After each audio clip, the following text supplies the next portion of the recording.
Irmãos, boa noite, que a graça do Senhor seja com todos.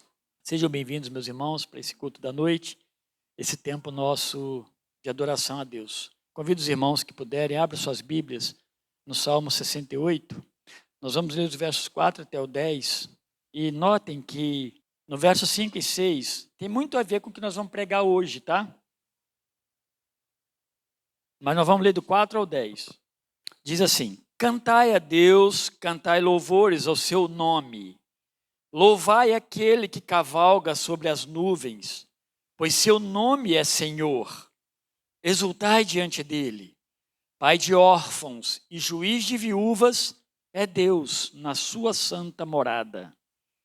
Deus faz o solitário viver em família. Liberta os presos e os faz prosperar, mas os rebeldes habitam em terra árida. Ó Deus, quando saías à frente do teu povo, quando caminhavas pelo deserto, a terra tremia e os céus gotejavam na presença de Deus. O próprio Sinai tremeu na presença de Deus, do Deus de Israel. Tu, ó Deus, mandaste chuva abundante, restauraste tua herança quando estava cansada. Teu rebanho nela habitava. Da tua bondade, ó Deus, proveste o pobre. Esse é o nosso Deus. Esse é o Deus que cuida, né? Nós talvez não consigamos enxergar todas as necessidades, nós não damos conta de todas as coisas, até daquilo que deveríamos dar, muitas vezes não conseguimos. Mas, meus irmãos, Deus é o Deus que cuida da causa do órfão, da viúva, e não deixa o pobre perecer. Ele cuida. Nós tomemos isso, né, como uma verdade para a nossa vida. Vamos orar ao nosso Deus e agradecê-lo.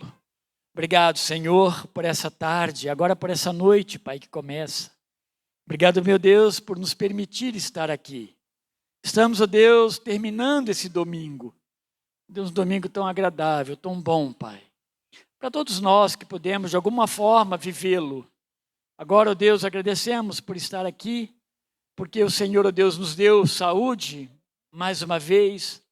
Que agora, ó Deus, estando aqui, nós possamos adorá-lo, glorificar o teu nome, cantar ao Senhor, orar, ó Deus, ao Senhor, ler a tua palavra, ó Deus, e que ela encontre morada nos nossos corações e produza transformação em nós. Muito obrigado, meu Deus, recebe toda a nossa adoração, perdoa os nossos pecados. Nós oramos ao Senhor em nome de nosso Senhor e Salvador Jesus Cristo. Amém. Lá em Apocalipse, eu vou ler só uma primeira parte de um pequeno verso, que é o que eu quero chamar a atenção dos irmãos para nós orarmos, tá? Apocalipse capítulo 2, ele diz assim na primeira parte, quero ler a primeira parte do verso 5, que ele diz assim para a igreja de Éfeso: Lembra-te, pois, de onde caíste e arrepende-te. Ele continua falando, mas quero chamar a nossa atenção para isso. Quando nós pecamos, nós caímos. Caímos em que sentido? Pecamos contra Deus, nós caímos, né? Não da presença de Deus, por causa da misericórdia dele, ele perdoa os nossos pecados. Mas o que a palavra de Deus nos chama a atenção é justamente isso: arrepende-te. Arrepende do seu pecado. Fala com o Senhor, né? Não importa, meus irmãos. Pecado nunca vai ser agradável, nunca vai ser bom. Mas a palavra de Deus, ela chama a nossa atenção para o arrependimento, porque nós fomos chamados por Deus para viver com Ele. Deus nos tirou de onde estávamos para viver com Ele. Ele é santo. O arrependimento nos permite continuar na presença de Deus, primeiramente pela bondade e graça dEle, mas também por um coração arrependido, por um coração que Deus ainda pode trabalhar, né? O coração do cristão não é um coração duro. Então, o arrependimento deve fazer parte da nossa vida diária. Você vai perceber que diariamente nós estamos pecando. Então, arrepender-se, colocar diante de Deus em arrependimento, é uma maneira, né, de Deus trabalhando o nosso coração, a nossa vida, nos moldando melhor, né, para a glória dEle. Vamos orar. Nosso Deus, obrigado, Senhor, porque o Senhor perdoa os nossos pecados. Ó Deus, obrigado porque Senhor, não considera-nos, ó Deus, a partir dos nossos erros, da nossa fraqueza, da nossa queda, ó Deus, mas, Senhor, nos considera a partir de Cristo. Aquilo que Ele fez em nós, ó Deus, e nos transformou, e nos deu, ó Deus, um coração de carne, ó Deus, um coração pastoreável. Muito obrigado, meu Deus. Perdoa-nos, ó Deus, quando pecamos contra Ti, seja em pensamento, ações, ó Deus, maledicências, mentiras, ó Deus, coisas vergonhosas quais sejam, quando nos omitimos, quando deixamos de fazer, ó Deus, aquilo que deveríamos ter feito, ou mesmo quando fazemos aquilo que não deveríamos ter feito, ó Deus. Perdoa-nos, Pai querido, pelo seu perdão. O Senhor é rico em misericórdia. Perdoa-nos, ó Deus, para que sejamos perdoados e consertados, ó Deus, na presença do Senhor. Nós não pertencemos mais, ó Deus, a um mundo de pecado. Nós fomos resgatados pelo Senhor e somos cuidados pelo Senhor a cada momento. Portanto, neste momento oramos a Ti, Pai, pedindo perdão pelos nossos pecados. Que haja arrependimento no nosso coração, para que o perdão do Senhor, ó Deus, se efetive em nós. Para a glória do Senhor mesmo. Em nome de Jesus. Amém. Irmãos, abram suas Bíblias na carta de Paulo a quem? Timóteo. Timóteo era quem? Era um servo de Jesus, tá certo? Mas ele era um pastor, né? Presbítero. Quem escreveu a carta? Hã? Isso. Pode falar. Eu não estou fazendo pergunta para testar a igreja, não. É perguntinha bem simples. Qual era o grande problema, ou pelo menos os dois grandes problemas, ou três, talvez você tenha quatro, quem sabe, o problema ali na igreja. Que igreja que era que ele pastoreava? Éfeso. Éfeso. Éfeso fica onde hoje? Naquele tempo também. Hã? Isso nem sei se eu falei aqui. Turquia. A Turquia, meus irmãos, é a porta da Europa, né? Da Ásia para a Europa. E quais problemas que aquela igreja tinha, que Paulo chama bastante atenção, pelo menos um ou dois problemas bem sérios que havia dentro daquela igreja.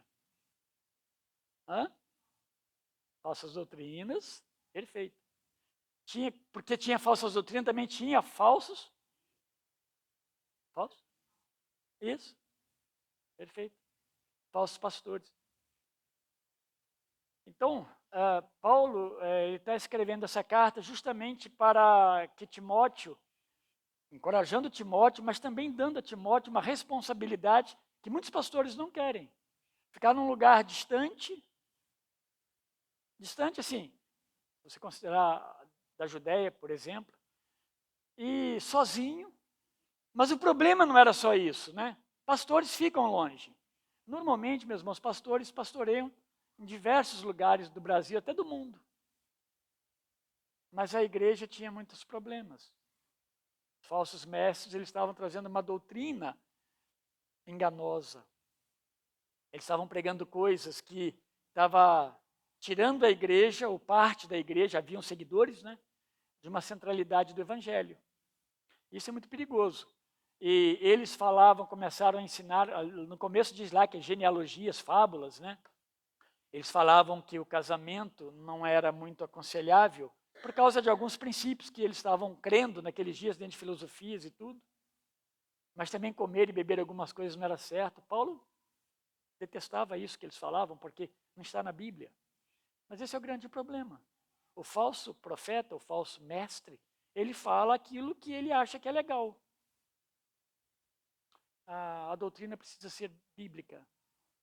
Não é só aqui, não. Todas as igrejas, todos os lugares. Precisa ser bíblica. É isso que vai sustentar uma igreja. Então, se ela não é muito firme, por baixo fica alguma coisa que não te dá segurança onde você está pisando. E uma das coisas que eu mais ouço que uma igreja não suporta e não sustenta quando ela encontra, porque ela não está bem sedimentada no evangelho, é quando aparece problema dentro da igreja, que a igreja precisa lidar. É o ponto forte para a igreja debandar, cada um procurar uma outra igreja, procurar o que fazer, procurar um negócio para fazer, isso não é comigo, alguma falha aconteceu, não sei o quê, e todo mundo cada um vai para o seu lugar. Enquanto que uma igreja saudável, ela lida biblicamente com o problema. Seja o pastor o problema, seja o membro, outro membro, né, o problema, entendeu? Então, isso é importante. O desejo é que as igrejas sejam bem fundamentadas no Evangelho, e Timóteo estava com esse desafio na igreja de Éfeso. E aí, meus irmãos, vocês vão perceber que nesse texto de hoje, que é 1 Timóteo, capítulo 5, dos versos 3 até o 16, eu vou dividir ele de uma forma diferente, para a gente conseguir organizar, não que Paulo escreveu desorganizadamente, mas organizar para a gente entender melhor. Porque Paulo vai falar aqui de viúvas que realmente eram viúvas necessitadas. Paulo vai falar de viúvas que eram viúvas, mas não tinham necessidade de ser cuidado pela igreja, tinham os filhos. Mas Paulo vai falar também de viúvas que eram novas, por exemplo, eram ricas. Então ele estava, na verdade, fazendo uma lista de viúvas que precisavam, que deveriam ser ajudadas pela igreja, e nisso tinha que tirar aquelas que não precisavam ser ajudadas. Só que ele fala isso aqui, ele entra na viúva que precisa, depois ele fala da jovem, não é que ele é desorganizado, ele está seguindo uma sequência aqui, mas eu preferi colocar tudo na ordem que eu achei melhor para eu pregar. Então eu vou tratar das viúvas aqui, seu devido organizando os versículos. Então, na hora de ler, vocês vão perceber que eu vou falar para vocês, agora eu vou ler os versos tais, tá bom? Feito isso, meus irmãos, entendendo a condição da igreja e de Timóteo, aqui nesse texto, Paulo está ordenando para Timóteo, e Timóteo ordenasse à igreja o cuidado no trato, o cuidado e o trato também com as viúvas. Quando você vê um texto de 3 a 15, esses versos todos, pensem que é um texto grande quando trata de um grupo dentro de uma igreja. É um trato longo. Ou seja, houve uma atenção especial para isso aqui. A igreja, meus irmãos, ela nunca desprezou o cuidado com as necessidades. Nós precisamos aprender muito com isso. A igreja é cheia de necessidade. Por isso que a ideia de doméstico da fé é porque começa aqui dentro o cuidado uns com os outros, para depois nos cuidarmos também dos de fora. Uma igreja que cuida dos seus e cuida dos de fora, e soma-se a outra igreja que faz isso, e a outra igreja que faz isso, meus irmãos, as igrejas, na verdade, elas fazem diferença na sociedade, considerando que dificilmente alguém da igreja é preso por furto, por delitos, por coisas que nós vemos tão comuns nos dias de hoje. Considere isso também. Naquele tempo, meus irmãos, as viúvas, elas não tinham facilidades. Elas não as mulheres não tinham facilidades. A gente vai ver algumas coisas no decorrer da mensagem, mas não era como hoje, graças a Deus. Nosso grande desafio hoje não são mulheres viúvas ou homens viúvos na igreja. Por quê? Porque, de certa forma, eles estão estabilizados. Com muito ou com pouco, eles têm sua casa, têm aposentadoria, têm filhos próximos, mas, olha, hoje eu vejo ainda pais aposentados cuidando de filhos casados. Né? Nós estamos nessa luta aí. Nós, graças a Deus, meus filhos têm sido bem cuidadosos, mas a gente cuida de alguma forma. Na verdade, isso não é problema. O problema é quando o contrário não acontece. Né? Os idosos, os pais, estão sendo esquecidos pelos filhos que estão com tanta coisa para fazer que não conseguem alcançar os pais. Importante pensar nisso. O bom é que hoje há planos, né, que sustentam pessoas que são idosas e viúvos também. Em B.J. Malina, que é um estudioso bíblico social, ele vê esses pontos sociais dentro da palavra de Deus, um estudioso disso, ele faleceu em 2017, ele fala sobre a condição da mulher, porque naquele tempo lá, a mulher ela sempre estava associada a um homem. Quando ela nascia, ela estava associada a quem? Ao pai dela. ela casava, ela estava ligada, ela tinha identidade, mas eu quero dizer o seguinte, ela estava sempre associada a um homem. Quando ela casava, associada ao seu esposo, ao seu marido.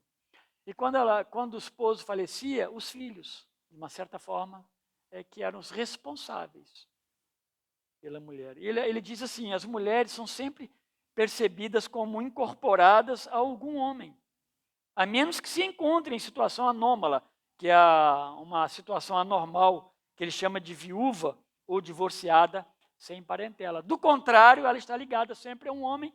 E aí, só que depois, quando acabava esse ciclo, de alguma forma, quem cuidava dessa mulher?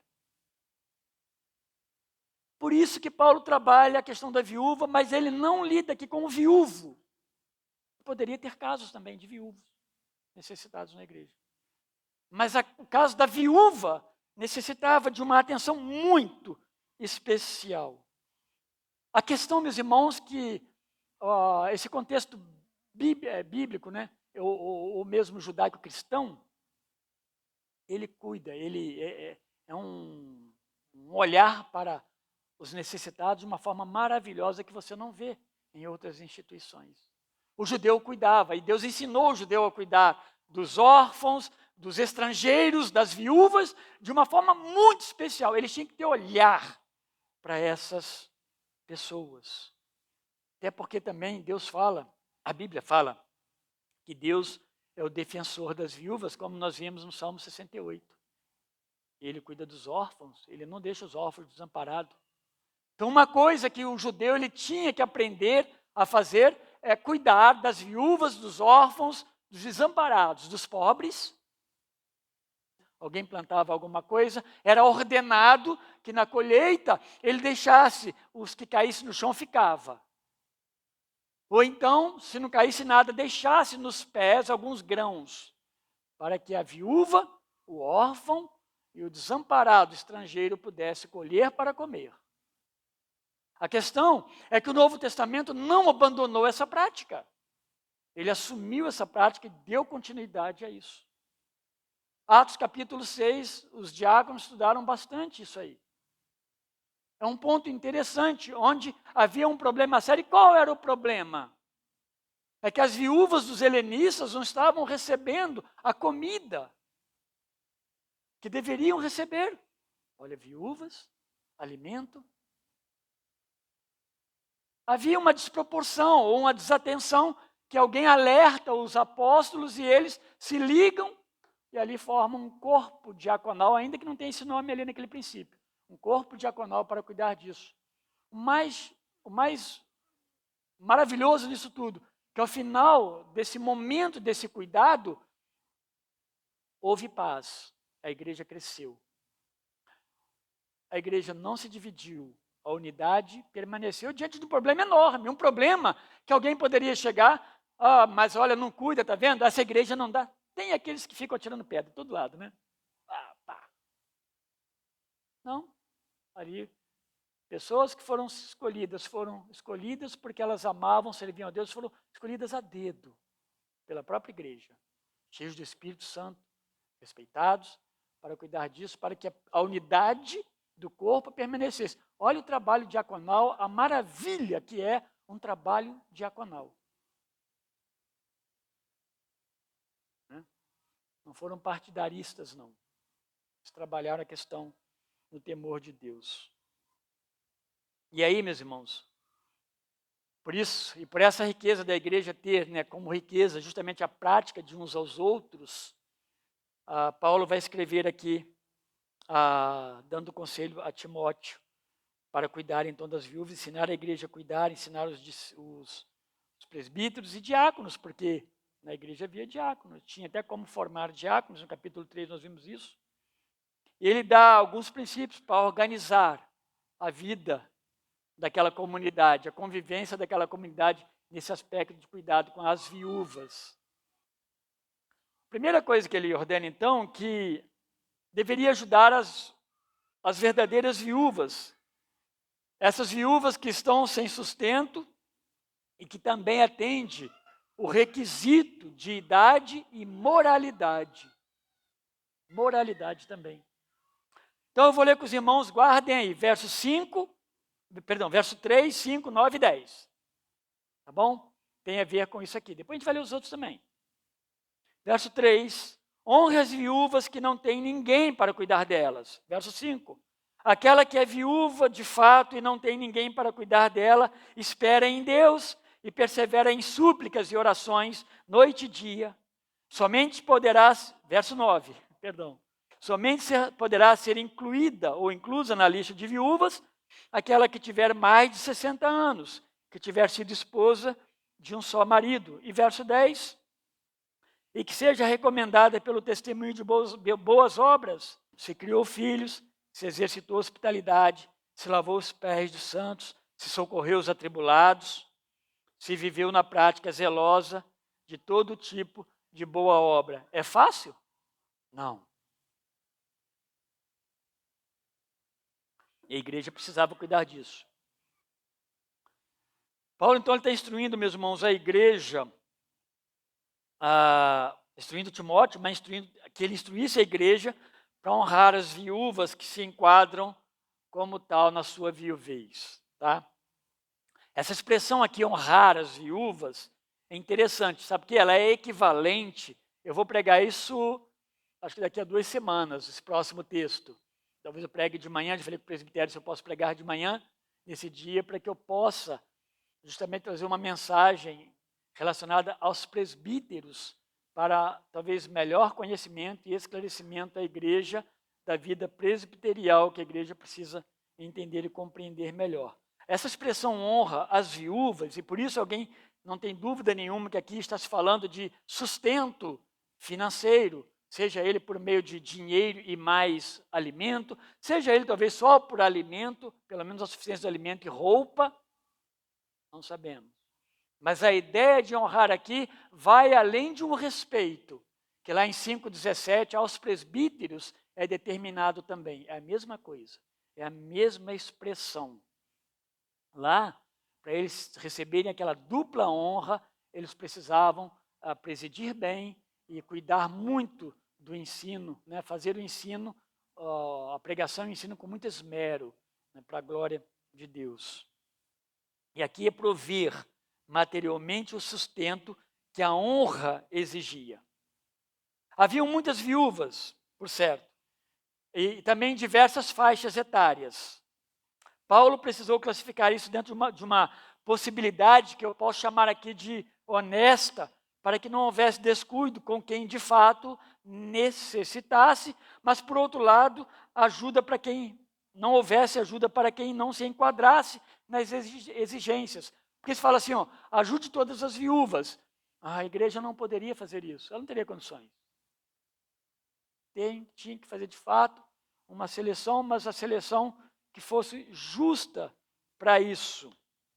Se a igreja começasse a ajudar a todos, seria um peso para ela nos termos financeiros, né? Assim, o status de ser viúva, por si só, ele não era suficiente para que uma mulher fosse inscrita e pudesse receber algum tipo de ajuda da ação social da igreja. Isso não é vergonhoso, tá, irmãos? Uma coisa que nós precisamos aprender é sempre assim, quando alguém nos dá alguma coisa, a gente aprender a receber essas coisas. A gente que é pastor, eu mesmo, no princípio, tinha muita dificuldade, porque o pessoal dá muita coisa, não só aqui, mas onde a gente vai, seja dinheiro, eles dão, é comum. E a gente receber com bom grado, com gratidão no coração, as coisas que nos dão. Aqui, viúva, ou alguém da igreja, quando recebe alguma coisa, meus irmãos, seja grato, porque é bom, isso faz parte, a igreja cresce nisso. E quem recebe é edificado, louvado seja Deus. Se nós estamos precisando de uma cesta, louvado seja Deus se chegar uma cesta na minha casa, porque eu estava precisando. Assim é a igreja funciona. Bem no começo, meus irmãos, quando Deus dá os 10 mandamentos, a seguir ele ordena que não maltratassem as viúvas, nem os órfãos, lá em Êxodo 22, 22. Depois lá em Deuteronômio 24, 19, 22, Ali nós temos um exemplo bem clássico do cuidado quando Deus manda Moisés ensinar aqueles produtores rurais, como eu disse agora há pouco, a que sempre deixassem sobra nas suas colheitas para que o estrangeiro, o pobre e a viúva pudessem apanhar para o sustento. Olha a forma como Deus usava para cuidar. Quando, meus irmãos, eu não quero fazer aqui assimilação, eu tenho que ter muito cuidado com isso, mas aquilo que nós damos aqui na igreja, lembra das ofertas? Hoje não se usa mais dinheiro, que pena, né? Mas as ofertas que a gente trazia, colocava aqui no gasofilácio, aqui ou lá atrás, essas ofertas, meus irmãos, como ajudava a igreja nessas coisas, essas necessidades, um remédio, uma ajuda financeira na hora que mais precisava. Sempre ajuda. Hoje nós temos ação social na igreja, então atentem para isso. Qual o dízimo que você dá? Você consegue colocar mais R$15, mais 20? Então dê e põe lá. Esses R$20 não estou tirando do meu dízimo, eu estou dando a mais para a ação social da igreja, para que nós possamos ter algo a mais para ajudar, para que eu possa contribuir, para que alguém possa ser ajudado, não importa quem, eu não quero nem saber, mas eu não quero saber entre aspas, né? Eu confio em quem vai cuidar disso. Porque o bom é quando você também corre atrás das necessidades de uma forma até direta. E o Salmo, como eu disse, ele vai afirmar que Deus, Pai dos órfãos e juiz das viúvas, é Deus em sua santa morada. A ordem, então, de honrá-las é no sentido de dar para elas o devido valor, numa sociedade onde elas não possuíam isso devidamente, mas precisavam ser verdadeiramente viúvas. Precisava ser comprovada como viúva. E agora, meus irmãos, o que estamos falando aqui, atente para, não só para viúvas, porque o olhar de Deus é para as pessoas que necessitam. Aqui a classe é viúva, mas poderia ser viúvas, idosos e necessitados de uma forma geral. Poderia estar aqui junto, órfãos também. Pais, de alguma forma precise de alguma coisa. Nós estamos num tempo que nós esquecemos que nossos pais precisam de ajuda. De todos os jeitos, todas as formas possíveis. Eu dou graças a Deus que eu vejo também aqui nessa igreja muito isso, esse movimento de cuidar de pais. Eu vejo em muitas vidas, em muitas famílias, isso me alegra muito. Porque esse é o movimento bíblico. Essa é a ação bíblica. A igreja precisava verificar, é a função da igreja verificar isso, medir. Enorme responsabilidade. E isso não é negativo, é positivo. Visava, ao final de tudo, honrar a Deus com esse apoio. Na ausência da família, a igreja deve suprir essas necessidades, como que em um atendimento equivalente ao quinto mandamento. O que é o quinto mandamento? Diz lá em Êxodo 20:12. Honra teu pai e tua mãe. Depois vai repetir em Efésios capítulo 6. Honra teu pai e a tua mãe. É equivalente quando ele fala das viúvas. E aqui o cuidado está indo para a igreja, porque provavelmente não havia quem cuidasse dessas viúvas nas suas famílias. Então eles tinham que verificar, a primeira coisa a ser verificada, se não tinha ninguém que pudesse cuidar delas, versos 3 e 5. As viúvas que não têm quem possa cuidar delas. Elas ficaram sozinhas, ficaram sem esposo, ficaram sem o apoio dos filhos. A gente pode lembrar de quem lá no Antigo Testamento? Do livro de Ruth, né? Noemi. Ela perdeu o esposo, depois ela perdeu também quem? Os 2 filhos. E ela volta de Moabe, ela volta para Jerusalém, agora na expectativa de que Deus vai fazer. E volta com a nora, a tiracolo, porque a nora era moabita. Não tinha expectativa. O que tinha, meus irmãos, era já as providências de Deus preparadas. Mas elas não sabiam nada disso. A lista de exigência de Paulo, ela continua, onde ela também deveria depositar sua esperança em Deus, aí no verso 5. E a ideia é que ela possua uma confiança absoluta nas providências de Deus. Antes de chegar na igreja, a igreja dar as coisas, essa irmã precisava mostrar esperança em Deus. Isso é normal, meus irmãos. Esperar no Senhor. A providência vai vir da igreja, vai vir de algum lugar. Mas eu espero primeiramente onde? Em Deus. Isso é para todos nós. Não é só para as viúvas, não. É para todos nós. Ela precisava possuir uma confiança absoluta nas providências do Senhor. Deus era suficiente para essa viúva e deveria ser suficiente para ela. Deveria confiar plenamente nas providências do Senhor. Em 1:1, Paulo ele apresenta para Timóteo ele se apresenta, como um apóstolo por ordem de Jesus Cristo, esperança. Então elas tinham que ter esperança em Deus. Paulo já fala dessa esperança para ele mesmo. Cristo é a nossa esperança para mim e também para a igreja. Essa esperança levaria essa viúva a perseverar em oração e súplica a Deus. Aqui diz, meus irmãos, continuamente, dia e noite. Eu vou falar para os irmãos, eu imagino que quem está com dificuldade se ajoelha diante de Deus e fala mesmo. Mas a ideia aqui é mais do que isso. É mais do que uma pessoa que passou por uma necessidade e ela caiu num desespero. Não. É alguém que já ora a Deus. É uma mulher que possivelmente já orava a Deus antes de seu esposo falecer. Senhor, se um dia eu ficar só, entra com sustento na minha vida, com providências. Ó Senhor, o Senhor é o meu cuidador. A oração dessa mulher é esse tipo de oração. É uma esperança em Deus. Não era algo que ia acontecer, mas ela não tinha certeza. Vai acontecer de alguma forma. Isso era um requisito. E como é que isso era medido e era observável dentro da igreja? É interessante, né? Mas era observável. As pessoas são observadas na igreja e isso não é negativo também. Novamente, é positivo. Observar. Observar para eleger um diácono. Observar para eleger um presbítero. Observar para alguém que vai fazer uma outra coisa. Observar para saber quem é este irmão, como é a vida dele. Isso é natural. Nós vivemos no meio em que nós somos medidos por nós mesmos. Isso é positivo. E alguém observava. E essas irmãs eram irmãs que oravam. Mais adiante, nós vamos ver, mais adiante aqui, nós vamos ver que parecia que elas tinham até um voto. Algumas faziam voto natural de, se ficarem viúvas, iriam se dedicar a Deus plenamente. E outras não votavam isso. Talvez nós vamos casar, tentar casar de novo, tal, não sei. Mas possivelmente havia um voto de dedicação plena a Deus. Possivelmente essas viúvas talvez até trabalhassem na igreja dentro de uma perspectiva de diaconisas. Algumas delas, mas nem todas.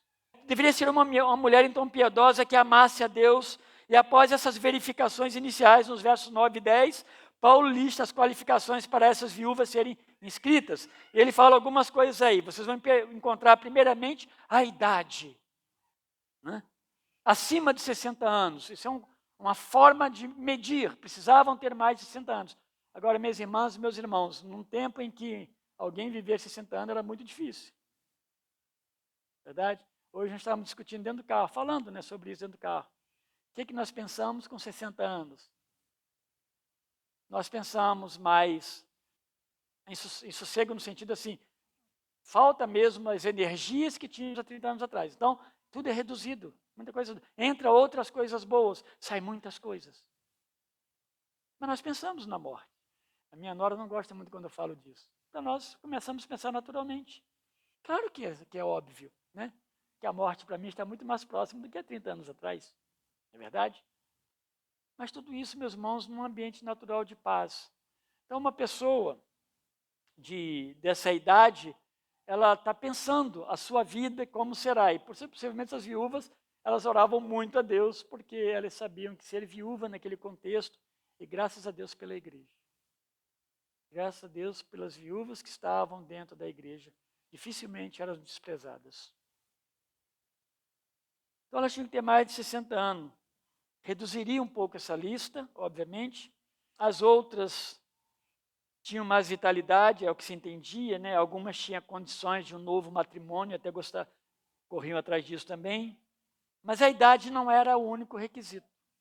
Ele continua falando sobre fidelidade conjugal. O comportamento no casamento estava no topo dessa agenda, se elas foram mulheres de um só marido. É interessante que, novamente, aqui, Paulo volta às aplicações que foram determinadas ou qualificações para presbíteros. Elas foram mulheres de um só esposo. Aqui, meus irmãos, é como se fosse mulher de um homem só. Aqui a ideia de fidelidade, mais fidelidade, até porque sendo viúva elas poderiam casar de novo. A Bíblia permite. Mas na vida delas houve algum deslize? Olha só. Ou elas foram fiéis na vida conjugal? Aqui, precisa lembrar que nós estamos falando de quê? Viúvas femininas. Mas o texto, meus irmãos, é plenamente aplicável. Os valores aqui é aplicável a viúvos masculinos. Mas lembrem-se que, primeiro, dificilmente um homem chegava a 60 anos. Dificilmente. Homem era homem de guerra, de batalha, trabalhos árduos também.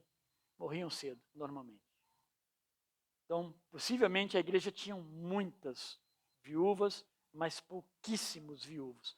Paulo está tratando de uma necessidade, até porque as mulheres tinham mais necessidade de um olhar específico por causa da falta de cuidado até cultural externo à igreja. Elas foram fiéis no seu casamento? A igreja provavelmente acompanhou o casamento. Trata-se de algumas exigências necessárias e bem parecida com o trato com os próprios presbíteros. Olha a gravidade disso, né? Mas elas tinham que mostrar outra coisa para ser viúva inscrita. Não era fácil se inscrever.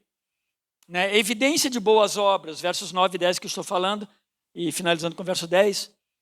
Esses são atos do serviço cristão dessas mulheres, como resultado da fé delas em Cristo Jesus. Essas boas obras elas começam na casa, quando elas criavam seus filhos, cuidavam deles. Isso deveria ser marcante na vida de uma mulher daqueles dias. Como é que ela criou os filhos?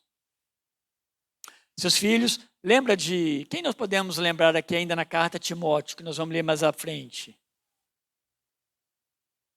Lloyd e Eunice.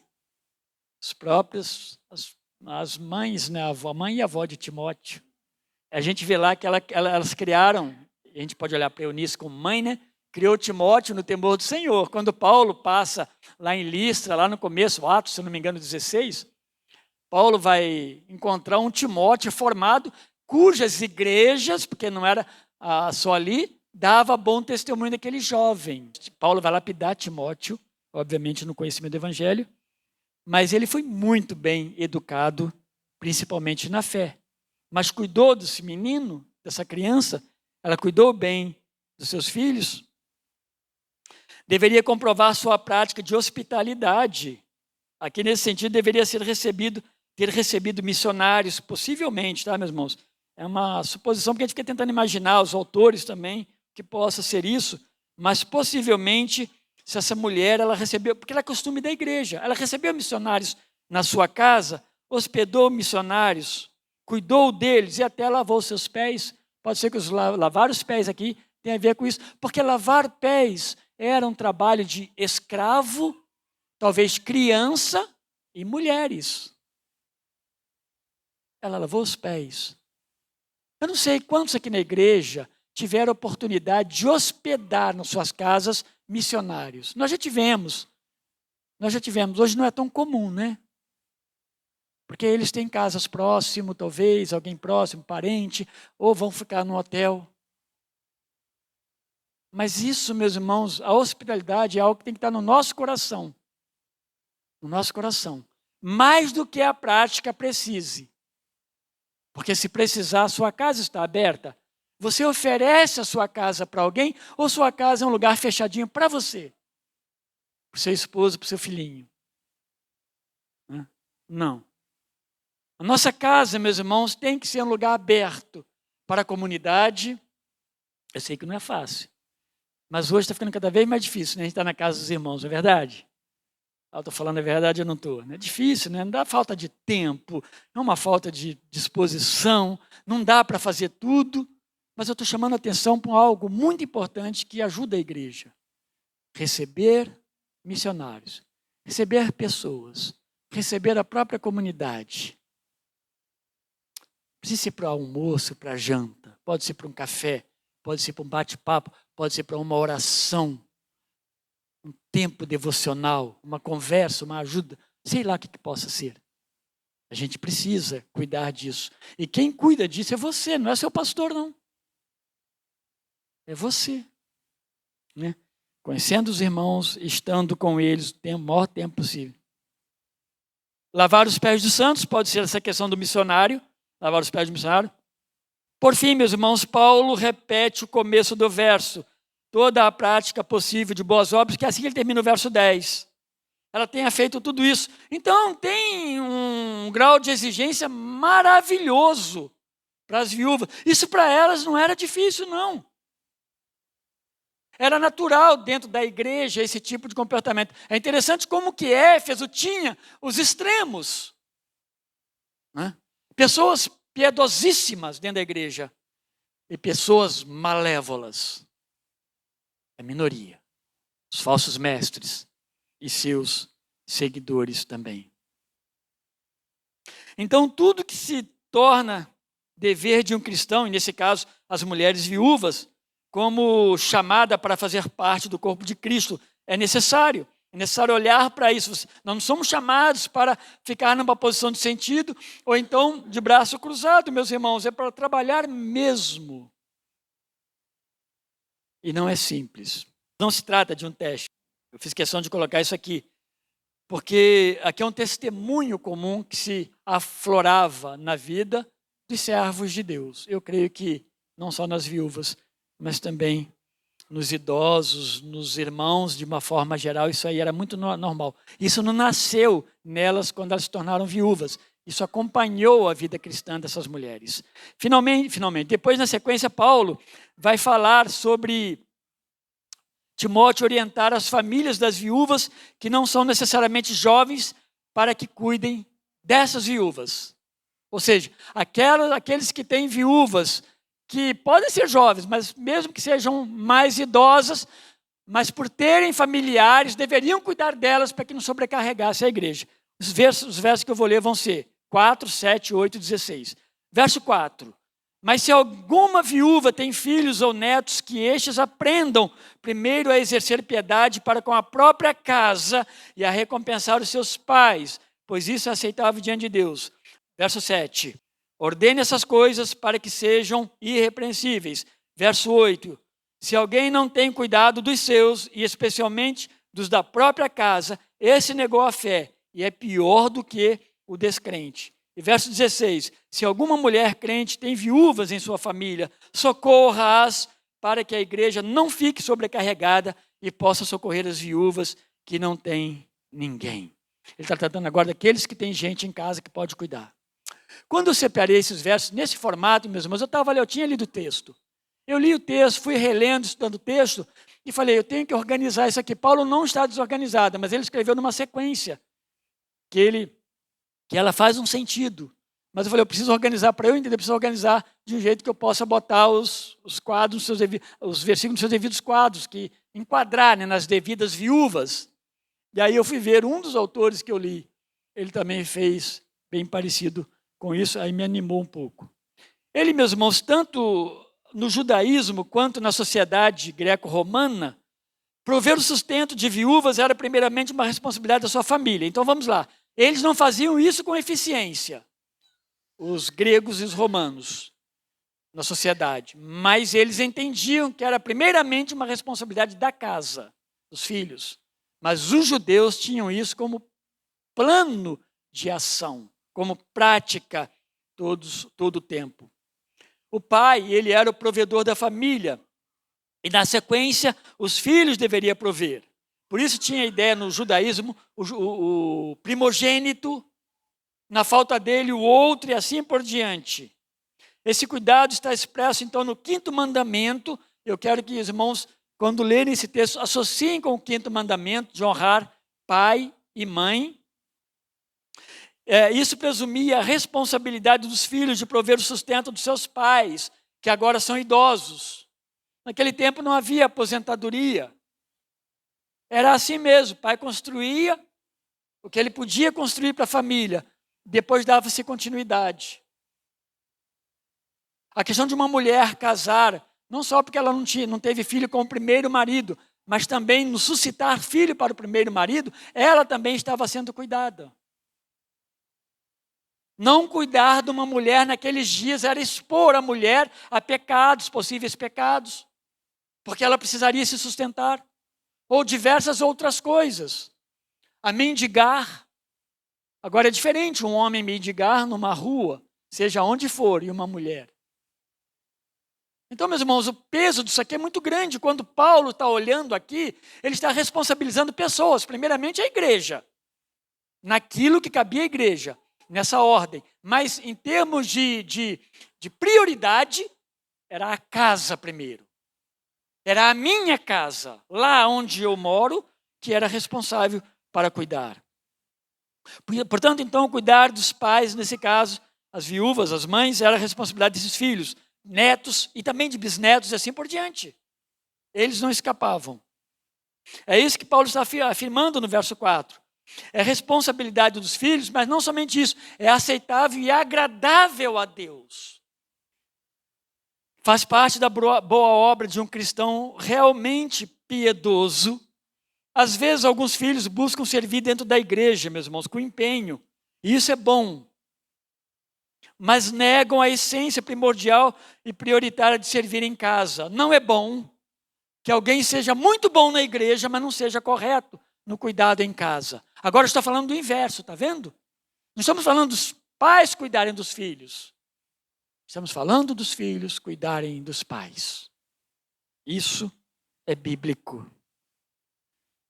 Paulo, como ele sempre fez, ele parece abrir aqui um parênteses para fazer uma afirmação relacionada ao que está ordenado, ou seja, ordene essas coisas. Está falando para Timóteo.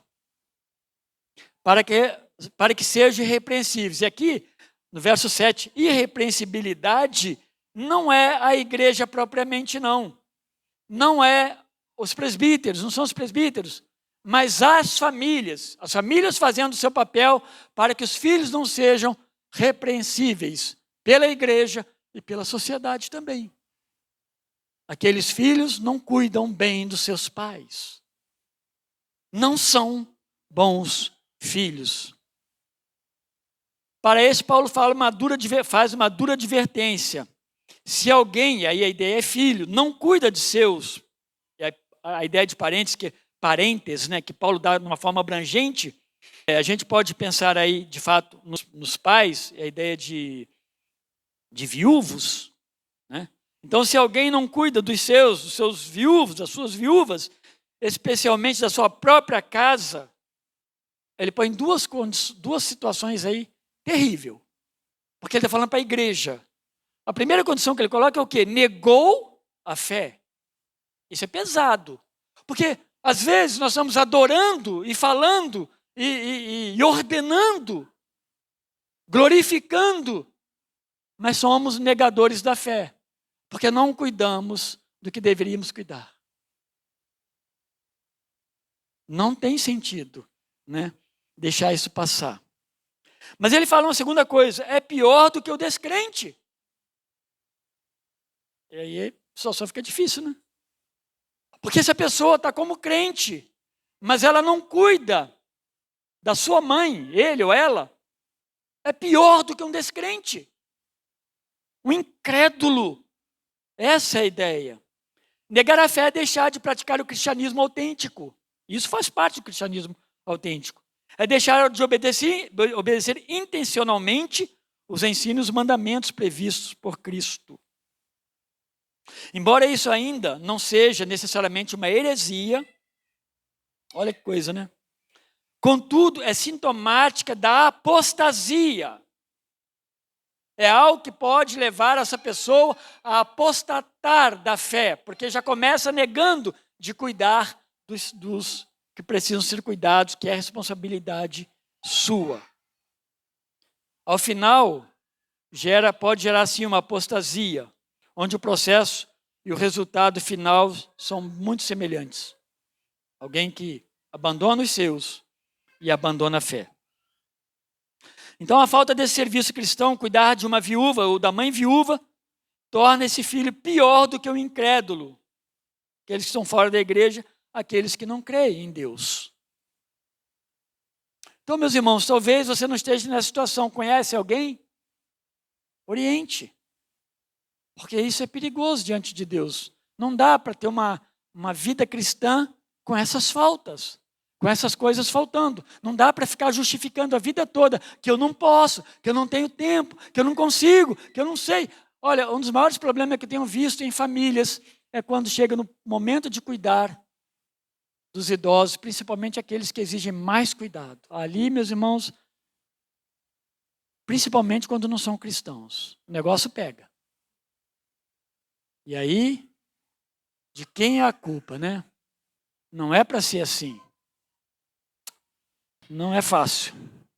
A amplitude dessa atitude tem o potencial de prejudicar a reputação da igreja diante dos que estão fora.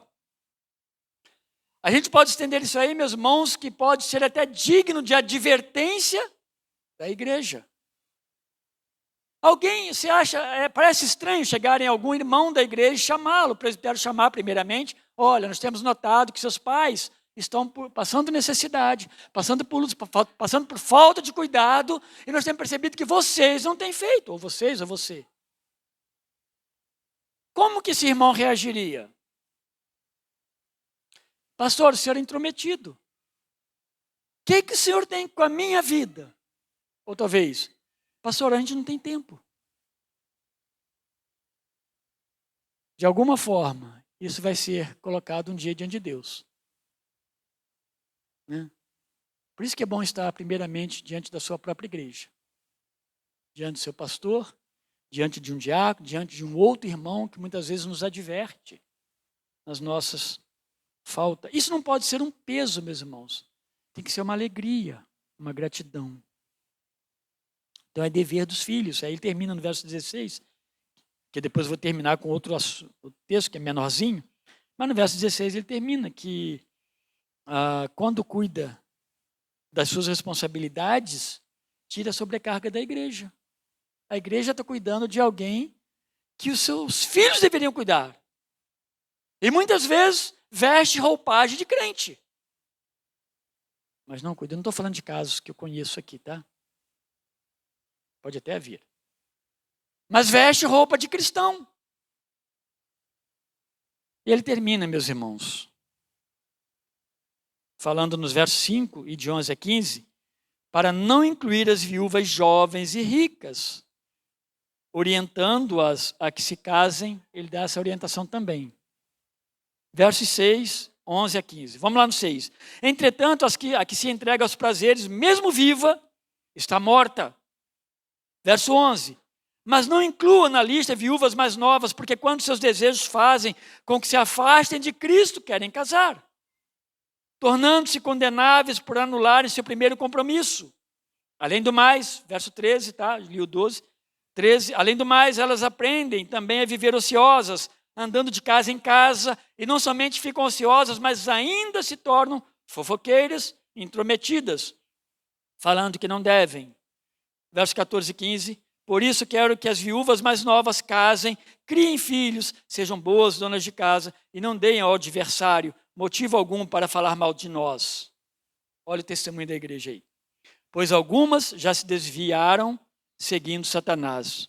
A viúva do verso 6, meus irmãos, que eu estou anexando aqui ao dos versos 11 a 15 também, ela é descrita como abastada e também como alguém que vive para os prazeres, a ideia de viver no luxo, mas também com um tom de imoralidade.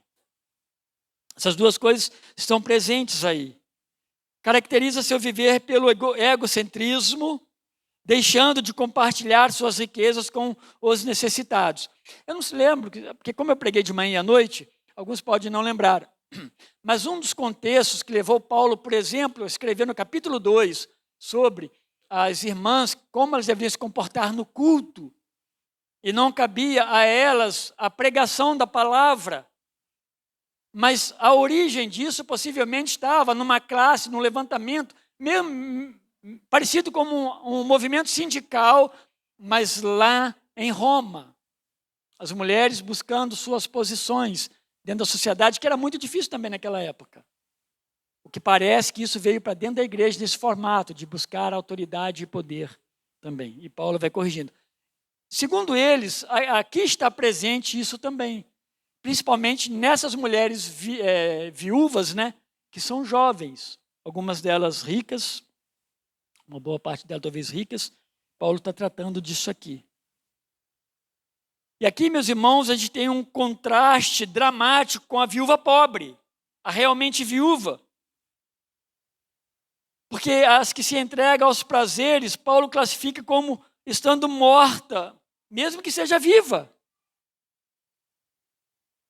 Ela não está preocupada em hospedar missionários. Ela não está preocupada, muito menos lavar os pés dos missionários. Imagina. Sua aparência exterior esconde um profundo estado de morte espiritual interior. Disso que Paulo está falando. A gente nem sabe se essa mulher, essa viúva jovem, faz parte da membresia da igreja. Pode apenas ser uma citação de Paulo, como um lembrete, como uma advertência para a igreja. Mas pode ser que, se de fato acontecer imoralidades, essas coisas, não seja nem na igreja. Porque se for na igreja, de certa forma, e se for conhecido, vai entrar no processo disciplinar, obviamente, né? Mas Paulo está fazendo essas advertências. De qualquer forma, aqui, em contraste com a verdadeiramente viúva, não deve receber nenhum tipo de sustento da igreja também. Aí nos versos 11 a 15, que eu anexei com 6, Paulo parece dar continuidade à mulher citada então no verso 6. No verso 11, identifica um grupo de viúvas que não são qualificadas para serem escritas ou ajudadas como viúvas. Paulo também cita os motivos dessa rejeição. Primeiramente, porque são mais novas, elas têm menos de 60 anos, então elas já são desclassificadas porque têm menos de 60 anos. O contexto aí do verso 11 aponta para nós para uma classe de idade que ainda poderia estar apta para um novo casamento e também pode ser que possam gerar filhos. Não todas, mas Paulo pode ter isso em mente, essas mulheres que são viúvas, mais novas, além de uma classe delas que estão vivendo de forma perigosa, né? As outras têm condições de se manter de alguma forma ainda e talvez ainda tenham condições de se casar e de gerar filhos. E uma das coisas que ele fala aqui de casamento para elas, o interessante que isso acaba sendo um pouco intrigante, e eu fiquei intrigado quando eu estava relendo o texto, porque no verso 14, ele incentiva, parece que ele está negando o casamento delas, parece que quando elas ficam, né, e chega um momento da vida delas, uma forma de ociosidade, uma forma de rebeldia, se casam. Mas não é. E aqui no verso 14 ele está falando, não, elas devem se casar. Vamos ver algumas possibilidades dessas mulheres aí. Uma delas, é possível que essas mulheres, aí vai entrar aquilo que eu falei no começo, fez um voto celibatário de servir ao Senhor, quando elas ficassem viúvas. Aí nesse caso, quando elas se casam, elas quebram o voto feito diante de Deus, que é o voto celibatário. Tá? Então é isso que ele está falando. Mas eles falam que eles quebram o voto feito a Cristo, né? O serviço a Cristo. Elas quebram isso. Então, pode ser que é isso. Votaram esse voto celibatário, mas se casaram. Então, quebrou o voto. Nesse caso, então, casando-se, quebraria esse voto feito diante de Deus. O verso 14, nesse sentido também, o conselho de se casar que Paulo dá seria para as que não fizeram voto. Segunda possibilidade, que é mais provável. Um possível casamento com incrédulo. Essas mulheres, então, quebraram o voto, casando, na verdade, com incrédulo, pessoa incrédula, onde a mulher passaria, obviamente, a adotar a religião do esposo. Isso daria significação ao que Paulo diz sobre afastarem-se de Cristo, no verso 11. Então, elas quebram porque se afastam de Cristo. Casaram de novo, mas com incrédulos e passaram a servir os seus deuses. Tornaram-se, então, condenáveis por anularem seu primeiro compromisso com Cristo. Verso 11, também verso 12. Tá bom? Essa pode ser essa ideia que Paulo está tratando aí. No verso 13, ainda dentro do mesmo contexto de viúvas, Paulo levanta uma outra categoria, além das que se casam com incrédulos, que são as ociosas, as que andam de casa em casa.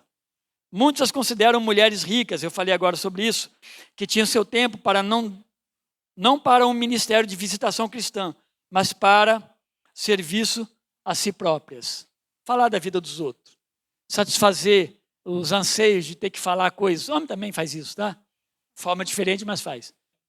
Então elas começam a fazer fofoca dentro das casas, ao invés de pregar o evangelho e de fazer uma visita, no mínimo uma visita de consolação.